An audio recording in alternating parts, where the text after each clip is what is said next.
Assalamualaikum warahmatullahi wabarakatuh. Perkenalkan nama saya Nabila Syarani dari kelas 2 SIB. Pada pertemuan ke-6 pemrograman framework ini, saya akan membuat sebuah tampilan halaman yang sudah ditentukan, yaitu yang di dalamnya terdapat sidebar, dashboard, dan juga header.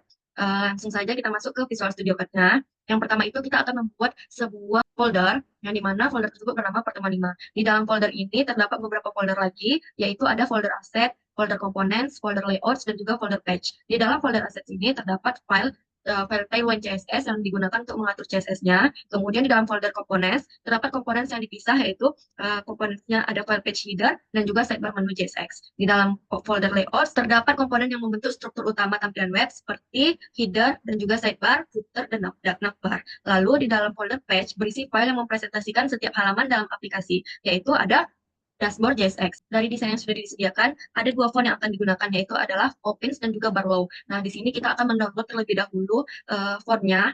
Nah, sebelumnya saya sudah mempunyai fontnya. Jadi, kalau misalnya belum mempunyai fontnya itu, kita dapat mendownloadnya di Google Font. Nah, di sini kita dapat mencarinya. Misalnya yang kita butuhkan adalah Opins. Nah, di sini akan dikasih, lalu kita dapat pilih Get Font. Lalu kita ekspor ke dalam Visual Studio Code-nya. Nah, di sini kita letakkan fontnya ke dalam folder public. Di dalam folder public terdapat folder font, lalu dimasukkan Barlow regular TTF dan juga Poppins regular TTF. Nah, kalau misalnya masih terlalu tipis atau ukurannya masih belum terlalu tebal, dapat gunakan yang versi boldnya. Contohnya itu Poppins Bold TTF. Dan pastikan juga untuk formatnya adalah TTF. Nah, di sini kita inisialisasi font yang baru dengan menambahkan kodenya di Tailwind CSS. Nah, di Tailwind CSS ini kita inisialisasi fontnya di sini. Nah, definisikan font yang baru ditambahkan ke dalam tem dengan format font. Selanjutnya, di bawah tem ini sudah terdapat warna custom yang akan kita gunakan. Jadi, di dalam sini ada warna-warna yang akan dipanggil nantinya. Jadi, kita bisa memanggil color latar, color text, atau color text samping. Selanjutnya itu, kita akan menginstal sebuah React Icon, yang dimana kita menginstal terlebih dahulu package-nya, masuk ke terminal. Jangan lupa terminalnya itu pilih yang command prompt. Nah, di sini kita akan menginstal npm install. Nah, di sini selain itu kita juga dapat mendownload dalam extension-nya. Nah, kita dapat buka di extension, di dalam sini terdapat React Icon, dan pilih yang React Icon auto import ini. Jika sudah terdownload, maka akan terdapat di dalam sini. Kita dapat search beberapa icon, misalnya home, di sini terdapat home, lalu di dalamnya kita bisa pilih, terus kita bisa import. Ini dia ada sidebar. Nah, di sini kita import terlebih dahulu. Di sini kita mengimport icon user, shopping chart, dan juga dashboard dari React Icon, lalu komponen sidebar menu buatan untuk daftar menu. Kemudian di sini ada export default function sidebar. Ini digunakan untuk seluruh sidebar layout. Kemudian di sini terdapat cons menu item, yang dimana ini digunakan untuk array objek menu item. Tiap item punya ID, yaitu ID-nya adalah menu 1, menu 2, dan juga menu 3. Nah, lalu juga ada label. Labelnya ini adalah nama menunya, dan juga icon, komponen icon. Ini dia icon yang kita panggil dari si React Icon ini. Di div yang pertama ini merupakan kontainer utama untuk sidebar. Ini dia merupakan untuk logo bagian atas. Kemudian ada tampilan untuk list menu. Di sini memanggil komponen sidebar menu dan mengoper menu item sebagai props. Dalam box yang berwarna hijau, backgroundnya berwarna hijau, terus paddingnya terdapat padding, terus dia lakukannya agak bulat dan juga ada shadow. Di dalamnya terdapat teks kecil. Lalu ada tombol, yaitu tombol add menu. Kemudian ada gambar avatar di kanan. Di bawahnya terdapat branding dan juga copyright. Nah, di sini ada terdapat sidebar menu JSX yang dimana di dalam latihan itu diminta untuk memisahkan komponen list menu yang ada di sidebar. Jadi kita pisahkan ke dalam sidebar menu JSX. Di sini kita import terlebih dahulu icon dari library React-nya. Ada icon dashboard, ada icon keranjang belanja, dan juga icon user ataupun customer. Kemudian di sini ada function sidebar menu. Kemudian kita return untuk membungkus seluruh sidebar di dalam div dengan ID sidebar menu. Kita membuat list untuk item menu, yang dimana di dalam itemnya itu terdapat dashboard, orders, dan juga customer. Selanjutnya itu kita masuk ke header JSX. Nah, di dalam header JSX ini juga mengimport beberapa library dari React Icon, yaitu terdapat ada icon lonceng, icon searching, terus icon grafik, lalu juga ada icon setting. Kemudian jangan lupa untuk function header-nya, lalu di dalamnya terdapat div utama yang digunakan untuk membungkus item di dalamnya. Nah, selanjutnya ada search bar, yang dimana ini merupakan untuk bar pencarian menggunakan icon fast search. Lalu di sini ada icon profile dan juga section. Nah, di dalam icon profile section ini barisnya horizontal, lalu ada jarak antar item 16px, kemudian ada icon lonceng ataupun icon notifikasi, grafik, lalu ada icon settings yang berwarna backgroundnya merah muda, lalu ada profile section. Di dalam profile section ini digunakan untuk bagian profile user, ada terdapat tulisan Hello Nabila Syarani yang akan menyapa user dengan bold nama user. Nah, di dalam page header ini kita membuat function komponen React, yaitu adalah page header. Komponen ini akan menerima props, title untuk judul halaman, breadcrumb untuk navigasi kecil seperti home atau page, lalu children yaitu elemen tambahan di sebelah kanan. Lalu ada cons render breadcrumb ini akan di dalam komponen untuk menampilkan breadcrumb sesuai tipe datanya.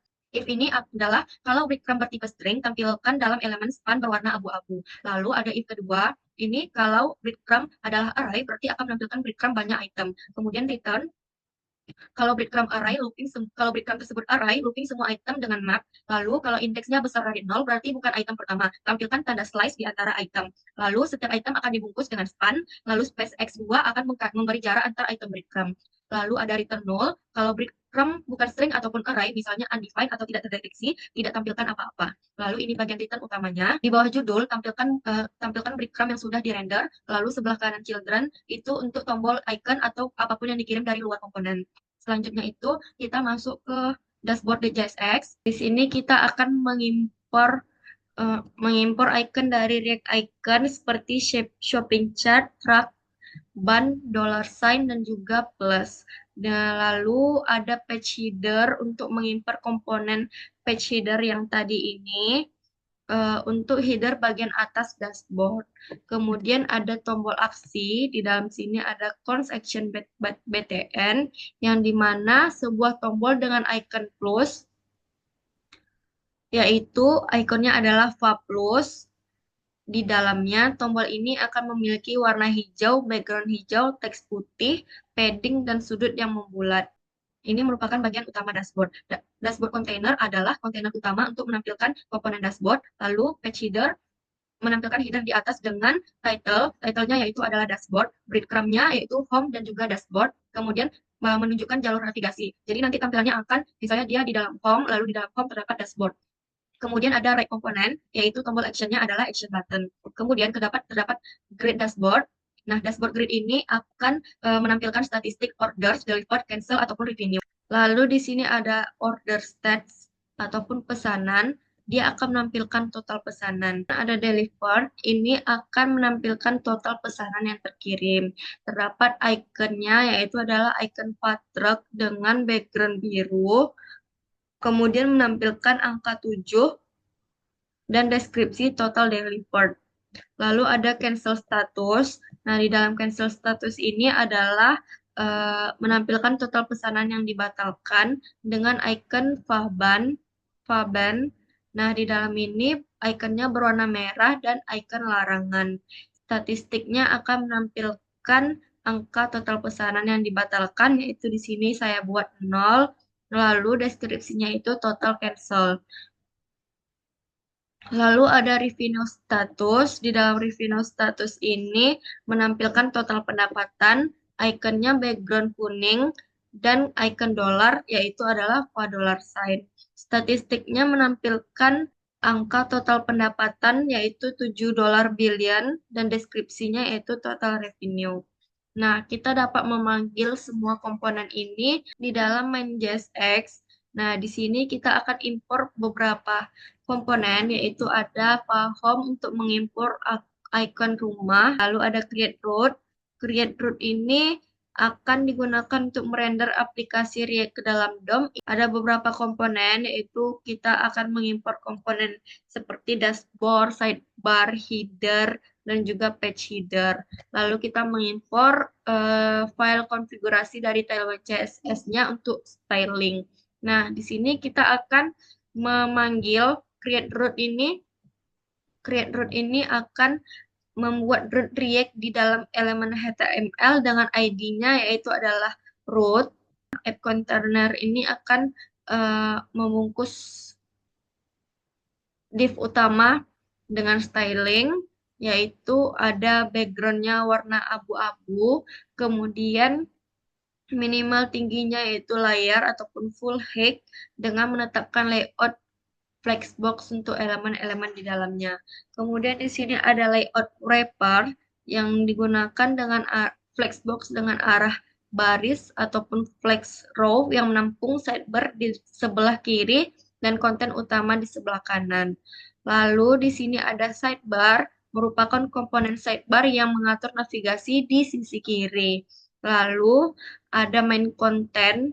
Main konten ini bagian konten utama dengan flex 1 dan yang berarti akan mengambil sisa ruang yang tersedia dan paddingnya P4 ditambahkan untuk memberi jarak dari tepi. Kemudian terdapat header. Header ini merupakan komponen header untuk menampilkan bagian atas halaman. Kemudian ada dashboard, komponen dashboard yang menampilkan informasi utama. Nah, mari kita coba untuk jalankan yaitu dengan cara npm run dev. Nah, seperti inilah tampilannya. Di sini terdapat sidebar yang di dalamnya ada beberapa menu, ada itemnya, dashboard, order, dan juga customer. Nah, di sini ada page header, yang dimana header tadi kita buat ada beberapa elemen ataupun children di sebelah kanan. Kemudian di sini dia akan memanggil si pemilik akun, Hello Nabila Syarani. Lalu di sini ada tombol untuk menambahkan. Di sini terdapat breadcrumb yang kita buat tadi, ada breadcrumbnya di dalam home yaitu dashboard. Kemudian terdapat total order di sini 1, total delivernya juga 7, total cancelnya 0, dan juga total revenue-nya. Sekian dari saya, wabillahi taufiq wal hidayah. Assalamualaikum warahmatullahi wabarakatuh.